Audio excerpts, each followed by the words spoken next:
values, I guess, or, you know, Family the values. norms of the family, I guess. Yeah. What else? Their culture. I might go with culture. Culture. Culture.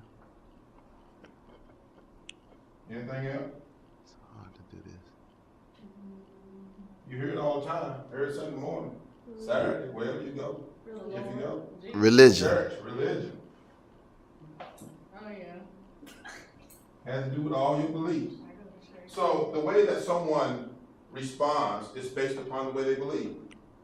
If you believe that all rich people are right, then what are you going to do? You're going to try to get what? Rich. So everything is centered around your belief system. It's what you believe, whether it's derived from your experiences, whether it's derived from family value, your culture, your religion, whatever's in your environment, whatever you believe, it's going to determine something called, I need some more colors, Bernard, Gotcha. your behavior. I can't record in color at the same time. So when you look at it, there's different types of behaviors.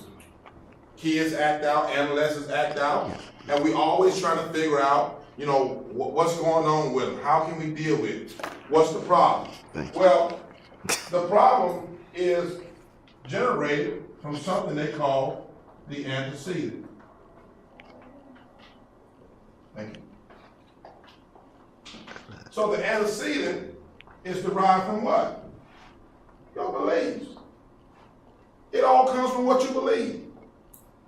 So because of what you believe, establish where the problem is really coming from. So you can always determine what a person believes by their behavior, but you got to be able to do what? Find out the root of the problem. Why they believe the way they believe. So with your antecedent, it always connects to your behavior. Well, how do you offset, or what do we apply to a behavior to try to get what we want?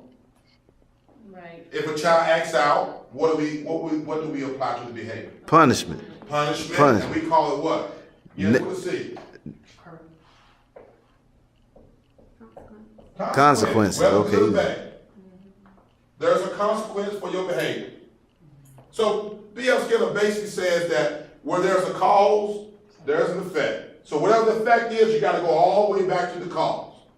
So then we have the antecedent, behavior, and consequences. Anybody work with the school system would know that the school system sometimes certify themselves with PBS schools. Well, this is one of the models that they use. I don't think they understand how to teach it yet. I just think that they have it and it sounds good and looks good. But this is one of the models that they use. Well, in order to correct a child's behavior, you have to be able to deal with what they believe. So that's why you see a lot of people getting involved into what? Spiritual social work. The spiritual aspect. Why? Because if you want to change an individual, you got to be able to change that individual based upon what that individual believes. If that individual believes that homosexual is correct, guess what? Who are you to say that it's not? But you got to deal with them where they what? Where they are. So we got to be able to stay within the confinement of their belief system. And once I find out what they believe, then I can understand what consequence to apply to the behavior to change their belief system so that they have a different outlook on the worldview.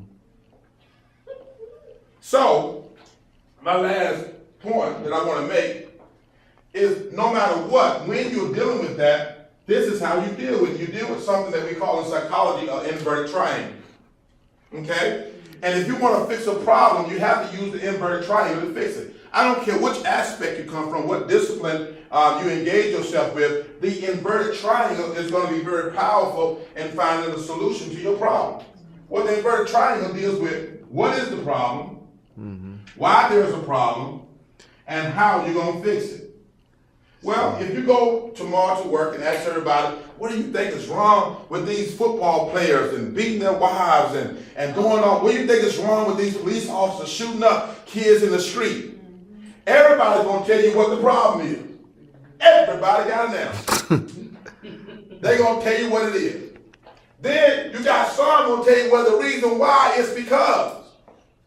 Everybody tell you why it's the problem. So I can put that problem right there. You go down the list and tell me what it is. You'll tell me why it's a problem. But then we got to have somebody that is the very difficult part to show us how to what? Fix it. Nobody can tell us how. There's two types of people that owns a business. There's a person that know why the business is being ran and know how to run it. Okay? So you want to be able to understand both components, because if you understand why and how, guess what? The why and how is going to be at the top. If you don't understand one aspect, you're going to be on the bottom. The owners are the ones that understand how and why. But the workers understand just one aspect of it. So if we're going to ever fix the problem of the epistemology, we got to understand what the problem is, why it's a problem, and we got to have some principles and some theories to help us understand how to fix it. Mm-hmm. So this all falls under combining with B.F. Skinner behavior modification. Yeah. Yep. And this is theory. And that's why I'm very adamant about it when I speak about it, because I believe that this is the basic blueprint of how to get into our adolescence to begin to change things around about. Okay. Phil, we had Marcia's theory, correct? Marcia's theory. And within Marcia's theory, that we when it started touching on reality. Mm-hmm. And I see you talking about we got beliefs here, and it's also, I guess with beliefs, we're also talking about understanding their reality. Mm-hmm. Understanding their reality, and the thing is, their realities and what people are going through are changing daily, on a daily basis, with social media, with what's deemed acceptable, ways we communicate, and these things, they're changing reality. And how do we, as how would you say as professionals? How do you say as professionals? How do we stay ahead of the curve? How do we continue to stay culturally competent? Okay, so when we talk about changing a kid, or maybe doing some interventions or implementations, or keeping a kid within the scope of practice that we work with, we're dealing with their beliefs, right? Mm-hmm. Anybody here work with computers, or just know a little bit about it? All right. What's this box down at the bottom called? Yeah, what's in it that's very valuable? It's a motherboard. The motherboard. What's that H word I'm looking for? That HD. Motherboard. My boy. Yeah, I don't know what the motherboard is. It might be the same thing.